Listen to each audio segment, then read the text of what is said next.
Hello बच्चों, आज इस खूबसूरत सा चैनल पर आप लोगों का स्वागत है। और इस NCERT deep line by line आज आप लोगों को पॉडकास्ट की तरह बता रहा हूँ। सबसे पहले आज चैप्टर है न्यूरल कंट्रोल एंड कोऑर्डिनेशन। जैसे हम जानते हैं organ system in our body जो मेंटेन करता है होमोस्टेसिस को। कोऑर्डिनेशन इज इन व्हिच कहते हैं टू या मोर ऑर्गन इंटरेक्ट करता है, दो या मोर ऑर्गन मिलकर जो मतलब वर्क करता है उसी को हम क्या कहते हैं, कोऑर्डिनेशन करते हैं। यदि हम कोई भी चीज़ यदि वर्क करते हैं या रनिंग करते हैं तो हमारे बॉडी के अंदर ऑक्सीजन का डिमांड क्या होता है, हाई हो जाता है। फिर रनिंग स्टॉप करने के बाद फिर क्या होता है, ऑक्सीजन का डिमांड लो हो जाता है। उसके बाद न्यूरल सिस्टम एंड देखिए यहाँ पर अंडरलाइन किया हुआ है, neural system and endocrine system joint coordinate and integrate all the activities of the organ कहते हैं। जो फंक्शन करता है सिंक्रोनाइज फैशन का neural system endocrine system maintain all the activities of the organ. उसके बाद neural system organize network to point quick coordination and endocrine system provide करता है केमिकल इंटीग्रेशन थाउज हार्मोन के थ्रू। और फिर दूसरा phase neural system of all animal is compose highly specialized cell. सभी animal के अंदर हाईली स्पेशलाइज्ड सेल प्रेजेंट रहता है, उसे हम न्यूरॉन कहते हैं जो detect receive and transit different kind of stimuli brain के अंदर। इसके बाद न्यूरल ऑर्गेनाइजेशन जो होता है वेरी सिंपल होता है लोअर इन्वर्टिब्रेट के अंदर। उसमें एक एग्जांपल है हाइड्रा कहते हैं, जिसके अंदर compose of network of neurons present रहता है। सिस्टम इज बेटर ऑर्गेनाइज इन इंसेंट कहते हैं। ब्रेन जो होता है प्रेजेंट इन गैंग्लिया और न्यूरल टिश्यू के अंदर प्रेजेंट रहता है। वर्टिब्रेट है मोर डेवलप न्यूरल सिस्टम। वर्टिब्रेट के अंदर मोर डेवलप न्यूरल सिस्टम और इनवर्टिब्रेट के अंदर very simple neural system present रहता है। अब देखिए ह्यूमन न्यूरल सिस्टम को दो भाग में बांटा गया है, पेरिफेरल नर्वस सिस्टम और central nervous system. Central nervous system brain या स्पाइनल कॉर्ड के अंदर प्रेजेंट रहता है, जो इन्फॉर्मेशन प्रोसेसिंग एंड कंट्रोल करते हैं इज द साइट होता है। ब्रेन और स्पाइनल कॉर्ड के अंदर सेंट्रल नर्वस सिस्टम प्रेजेंट रहता है। पेरिफेरल नर्वस सिस्टम को दो भाग में बांटा गया, एफरेंट और इफरेंट। एफरेंट आर्टोलो होता है जिसका डायमीटर ज़्यादा होता है, इफरेंट होता है जिसका डायमीटर कम होता है। एफरेंट जो होता है इंफॉर्मेशन ऑर्गन से सेंट्रल नर्वस सिस्टम में लाता है, और इफरेंट न्यूरॉन क्या करता है सेंट्रल नर्वस सिस्टम से ट्रांजिट करता है इम्पल्स इनवॉलंटरी ऑर्गन के थ्रू। उसके बाद पेरिफेरल नर्वस सिस्टम को दो भाग में बांटा गया था, ऑटोनोमिक सोमैटिक न्यूरल सिस्टम और autonomic neural system. Somatic neural system relay करता है impulse from central nervous system to skeletal muscle के अंदर, और ऑटोनोमिक न्यूरल सिस्टम जो होता है जो ट्रांसमिट करता है इम्पल्स सेंट्रल नर्वस सिस्टम से इनवॉलंटरी ऑर्गन के अंदर। उसके बाद sympathetic neural system parasympathetic neural system का ऑटोनोमिक न्यूरल सिस्टम को भागा गया दो भागों में। Visual nervous system is the part of peripheral nervous system. Visual nervous system किसका पार्ट है, पेरिफेरल नर्वस सिस्टम का, जो कंप्राइज करता है नर्व्स फाइबर गैंग्लिया और प्लेक्सस। क्या चीज़, नर्व्स फाइबर गैंग्लिया और प्लेक्सस। इम्पल्स ट्रेवल करता है इसमें सेंट्रल नर्वस सिस्टम जो विजुअल ऑर्गन के अंदर कौन रेस्पॉन्सिबल होता है, विजुअल नर्वस सिस्टम रेस्पॉन्सिबल होता है। Neuron as a structure and function unit of life. Neuron का स्ट्रक्चर कैसा होता है, माइक्रोस्कोपिक स्ट्रक्चर होता है, जो 3 मेजर पार्ट इसके अंदर होता है, सेल बॉडी, डेंड्राइड और एक्सॉन होता है।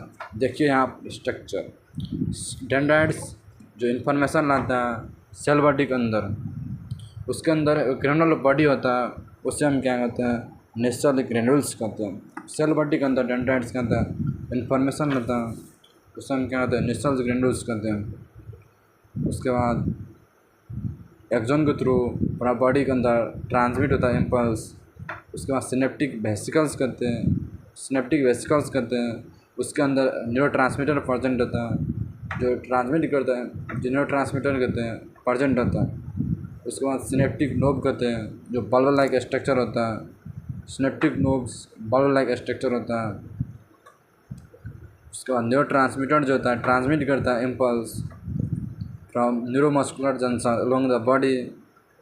न्यूरॉन को 3 भागों में बांटा गया था, मल्टीपोलर, बाइपोलर और यूनिपोलर। मल्टीपोलर न्यूरॉन एगो एक्सॉन 2 को डेंड्राइट होता है, उसे मल्टीपोलर कहते हैं। एगो एक्सॉन एगो डेंड्राइट होता है, बाइपोलर कहते हैं। एगो एक्सॉन नो डेंड्राइट होता है, उसे हम यूनिपोलर न्यूरॉन कहते हैं। मल्टीपोलर न्यूरॉन सेरेब्रल कॉर्टेक्स अंदर प्रेजेंट होता है। बाइपोलर न्यूरॉन रेटिना ऑफ आई के अंदर प्रेजेंट होता है और यूनिपोलर न्यूरॉन एम्ब्रायनिक स्टेज के अंदर प्रेजेंट होता है। उसके बाद 2 टाइप का एक्सॉन होता है, माइसिनेटेड और नॉन माइसिनेटेड। माइसिनेटेड न्यूरॉन इन्वॉल्व है सचवान सेल जो माइलिन सेल फॉर्म करता है, और नॉन माइसिनेटेड सेल कहते हैं वो भी इन्वॉल्व होता है Schwann cell, but that does not form myelin cell. That does not form myelin cell कहते हैं। उसके बाद general and coordination of conduction of nerve impulse. Neuron क्या होता है? एक्साइटेबल सेल, क्योंकि membrane are in the polarize state. Neuron excitable cell होता है क्योंकि membrane are in polarize state. Neuron membrane के अंदर चैनल आर सेलेक्टिवली परमेबल होता है, जिसके अंदर आउटर में क्या होता है पॉजिटिव चार्ज और इनर के अंदर क्या होता है नेगेटिव चार्ज। क्योंकि 2 को पोटेशियम अंदर आती है, 3 को पोटेशियम, 3 को सोडियम बाहर जाते हैं। बाहर के अंदर सोडियम का कंसनट्रेशन हाई होता है, इनर के अंदर क्या होता है पोटेशियम का कंसनट्रेशन हाई होता है, और आउटर में क्या होता है पॉजिटिव चार्ज और इनर के अंदर नेगेटिव चार्ज होता है। The electrical potential difference across the resting plasma membrane is called resting potential। इसी तरह the electrical potential difference across the plasma membrane of A उसे हम एक्शन पोटेंशियल कहते हैं। उससे हम क्या कहते हैं एक्शन पोटेंशियल कहते हैं। उसके बाद transmission of impulse. Nerves impulse is transmitted from one neuron to another neuron. जो इम्पल्स को वन न्यूरॉन से दूसरा न्यूरॉन के अंदर ट्रांसफर करते हैं, उस बीच को गैप को हम क्या कहते हैं साइनेप्स कहते हैं। साइनेप्स जो फॉर्म होता है प्री सिनेप्टिक और पोस्ट सिनेप्टिक के बीच में, उसे हम कहते हैं साइनेप्टिक क्लैम्प कहते हैं उस गैप को। उसके बाद साइनेप्स को 2 भाग में बांटा गया, electrical synapse, chemical synapse. Electrical synapse का डायमीटर कम होता है 0.2 नैनोमीटर। केमिकल साइनेप्स का डायमीटर होता है 20 नैनोमीटर, 20 से 50 नैनोमीटर। इलेक्ट्रिकल साइनेप्स जो होता है rarely in our body in our system होता है। Impulse transmission across electrical synapse always कहते हैं faster than the chemical synapse, क्योंकि इलेक्ट्रिकल साइनेप्स का डायमीटर कम होता है, इसलिए इलेक्ट्रिकल साइनेप्स का अंदर जो होता है transmission impulse higher than the chemical synapse, faster होता है। उसके बाद फ्लूइड फिल स्पेस का सिनेप्टिक क्लेफ्ट कहते हैं। फ्लूइड जो फिल होता है उस बीच को हम क्या कहते हैं सिनेप्टिक क्लेफ्ट कहते हैं। वही गैप को बीच होता है पोस्ट सिनेप्टिक और प्री सिनेप्टिक के बीच में, उसी के अंदर सिनेप्टिक क्लेफ्ट के अंदर कहते हैं फ्लूइड फिल प्रेजेंट होता है। उसके बाद न्यूरो ट्रांसमीटर इन्वॉल्व होता है ट्रांसमिशन ऑफ इम्पल्स को ट्रांसमिशन करने के लिए कौन इन्वॉल्व होता है? Neurotransmitter. Axon terminal contain synaptic vesicles. Axon terminal के अंदर प्रेजेंट होता है सिनेप्टिक वेसिकल्स, उसी के अंदर क्या होता है न्यूरो ट्रांसमीटर प्रेजेंट होता है। और प्री सिनेप्टिक पोस्ट सिनेप्टिक के बीच को सिनेप्टिक क्लेफ्ट कहते हैं। तीनों को मिलाकर हम क्या कहते हैं साइनेप्स कहते हैं। उसके बाद transmitter neuro transmitter synaptic cleft के अंदर रिलीज कर देते हैं। उसके बाद बाइंड होता है रिसेप्टर के साथ, उसके बाद जनरेट करता है वो पोटेंशियल, उससे न्यू पोटेंशियल, उसे हम एक्शन पोटेंशियल कहते हैं पोस्ट सिनेप्टिक न्यूरॉन के बीच में। उसके बाद सेंट्रल न्यूरल सिस्टम, ब्रेन जो हमारा पूरा बॉडी का ऑर्गन सिस्टम को कंट्रोल करता है, central organ system in our body कहते हैं। जो कमांड एंड कंट्रोल सिस्टम करते हैं, पूरा मूवमेंट करते हैं, thermoregulation, hunger, activities, memory, intelligence, emotion, पूरा बॉडी को कंट्रोल करता है। इसलिए ब्रेन को कहा गया central information processing organ of our body. उसके बाद human brain is well protected in the skull. Skull एक हार्ड बोन होता है जो उसके अंदर ब्रेन कवर होता है, बाइक्रेनल मेनिंजेस के थ्रू। उसको 3 भागों में बांटा गया था, ड्यूरामीटर, एरेक्यूडिनेट और पायामीटर कहते हैं। आउटर लेयर होता है ड्यूरामीटर, मिडिल लेयर एरेक्यूडिनेट और इनर लेयर होता है उसे हम पायामीटर कहते हैं। ब्रेन को 3 भागों में बांटा गया, फोर ब्रेन, मिड ब्रेन और hindbrain. Fore brain, mid brain और हिंड ब्रेन। फोर ब्रेन के अंदर सेरेब्रम और थैलेमस आता है। हाइपोथैलेमस के ऊपर होता है उसे हम थैलेमस कहते हैं। सेरेब्रम, थैलेमस, हाइपोथैलेमस को हम फोर ब्रेन कहते हैं। उसके बाद मिड ब्रेन के अंदर सेरेब्रल एक्वाडक्ट होता है जो पासेस था होता मिड ब्रेन। उसके बाद हिंड ब्रेन के अंदर pons, cerebellum, medulla. Pons, cerebrum, medulla को हम क्या कहते हैं, हिंड ब्रेन कहते हैं। स्पाइनल कोड जो ब्रेन से ब्रेन के थ्रू कनेक्ट होता है उससे हम कहते हैं, ब्रेन टू स्पाइनल कोड के बीच में कनेक्ट होता है उससे हम मेडुला कहते हैं। उससे हम क्या कहते हैं, मेडुला कहते हैं। Corpus callosum only person in mammalian brain के अंदर प्रेजेंट है। Corpus callosum only person in mammalian brain. उसके बाद देखिए fore brain cerebrum, thalamus, hypothalamus के ऊपर होता है उसे हम थैलेमस कहते हैं।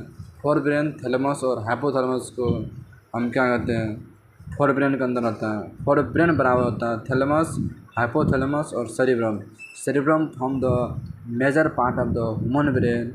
सेरिब्रम क्या होता है, major part of human brain. Hemisphere connect tract nerve fibre.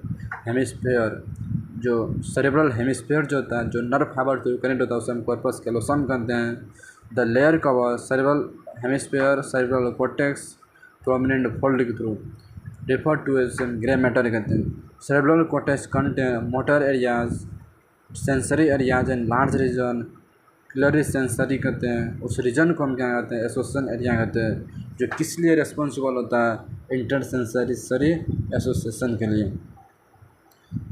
उसके बाद थैलेमस जो major coordinating centre for sensory and motor signalling के लिए, कोऑर्डिनेटिंग सेंटर किसे कहते हैं या मोटर सिग्नलिंग के लिए थैलेमस रिस्पॉन्सिबल होता है।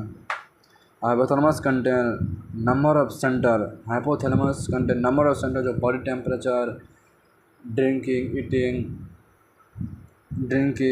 ईटिंग और जो टेम्परेचर जो पूरा बॉडी के अंदर जो कंट्रोल करता है। हाइपोथैलेमस न्यूरोसेक्रेटरी सेल कहते हैं इसे। Inner part of the cerebral hemisphere, group association, deep area. Inner part जो होता है सेरेब्रल हेमिस्फीयर के अंदर जो होता है डीप स्ट्रक्चर, एम्बिगडाला या हिपोकैम्पस होता है। उसके बाद लिम्बिक कॉम्प्लेक्स स्ट्रक्चर होता है उसमें लिम्बिक सिस्टम जो कंट्रोल करता है sexual behaviour, emotional reaction, excitement, pleasure, rage, motivation. कौन कंट्रोल करता है, लिम्बिक सिस्टम बराबर होता है हाइपोथैलेमस, थैलेमस और एम्बिगडाला।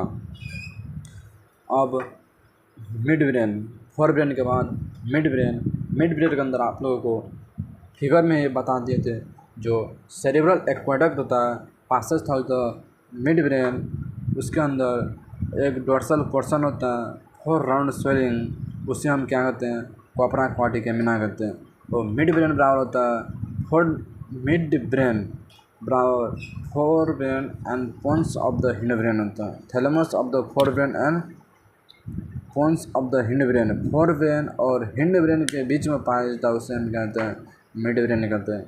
अब हिंड ब्रेन बराबर होता है पोन्स, सेरिब्रम और मेडुला। इसके अंदर क्या होता है, पोन्स, सेरिब्रम और मेडुला जो ब्रेन और स्पाइनल कॉर्ड से बीच में कनेक्ट किया होता है उसे मेडुला कहते हैं। उसके बाद pons conjunct fibre interconnected different region of the brain.